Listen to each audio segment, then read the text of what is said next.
Assalamualaikum warahmatullahi wabarakatuh. Saya Zari Yasmin Dinda Maharani dari Prodi Pendidikan Agama Islam NPM 1704010007 dari Fakultas Agama Islam Universitas Muhammadiyah Magelang. Di sini saya akan mencoba mempraktikkan mengajar daring atau online guna memenuhi tugas fikih semester 5.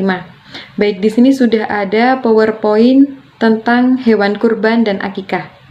Langsung saja, yang pertama, pengertian kurban. Kurban menurut bahasa berarti dekat, sedangkan menurut syariat, kurban berarti hewan yang disembelih dengan niat beribadah kepada Allah untuk mendekatkan diri kepada Allah Subhanahu wa Ta'ala dengan syarat-syarat dan waktu tertentu. Kemudian hukum kurban menurut sebagian ulama berpendapat bahwa berkurban itu hukumnya wajib.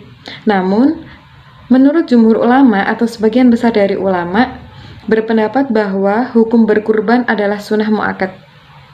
Namun, hukum berkurban menjadi wajib apabila kurban tersebut dinazarkan. Next. Nah, di sini ada latar belakang terjadinya ibadah kurban. Nah, dalam Al-Quran telah terdokumentasikan secara nyata ketika Nabi Ibrahim alaihissalam bermimpi telah menyembelih putranya yang bernama Ismail alaihissalam.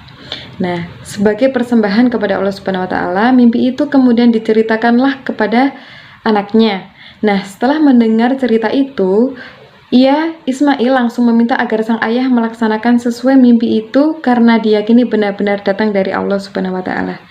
Dengan segala keikhlasan hati, menyerahkan diri untuk disembelih oleh ayahnya sebagai persembahan kepada Allah Subhanahu wa Ta'ala dan sebagai bukti ketaatan Nabi Ibrahim alaihissalam kepada Allah Subhanahu wa Ta'ala.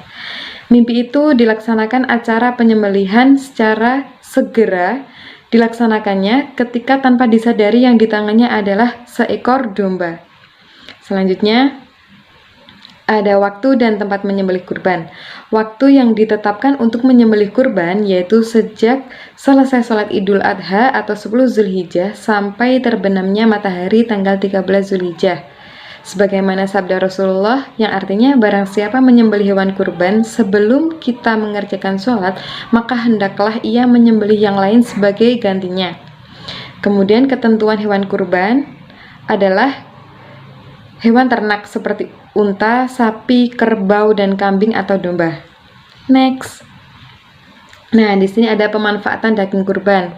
Daging kurban sebaiknya dibagikan kepada fakir miskin yang masih dengan daging mentah dengan ketentuan yang pertama 1/3 untuk berkurban dan keluarganya untuk yang berkurban, kedua 1/3 untuk fakir miskin, dan ketiga 1/3 untuk hadiah kepada masyarakat sekitar atau disimpan agar sewaktu-waktu bisa dimanfaatkan.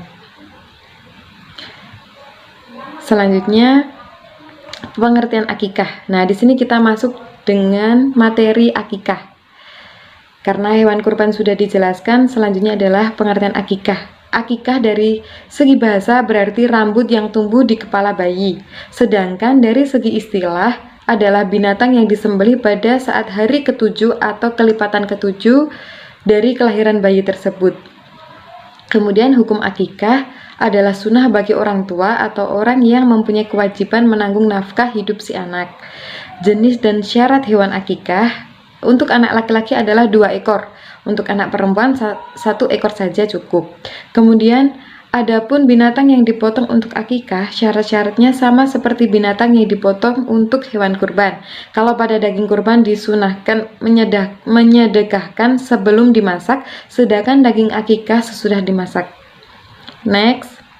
Kemudian waktu menyembelih akikah. Penyembelihan akikah dilakukan pada hari ke-7 dari kelahiran anak. Jika pada hari ke-7 telah berlalu, maka hendaklah menyembelih pada hari ke-14. Jika hari ke-14 telah berlalu, maka hendaklah pada hari ke-21. Jadi kelipatannya 7 hari setelah kelahiran. Nah, kemudian ada hikmah kurban dan akikah. Hikmah berkurban yang pertama menambah kecintaan dan ketakwaan kepada Allah Subhanahu wa Ta'ala. Kedua, bertambah semangat dalam hidupnya dan mengerti arti tolong menolong antar sesama, arti gotong royong kepada sesama. Kemudian yang ketiga adalah memperkokoh ukhuwah Islamiyah kepada sesamanya. Hikmah akikah yang pertama merupakan wujud rasa syukur kepada Allah Subhanahu wa taala atas segala rahmat dan karunia yang telah dilimpahkan kepada dirinya.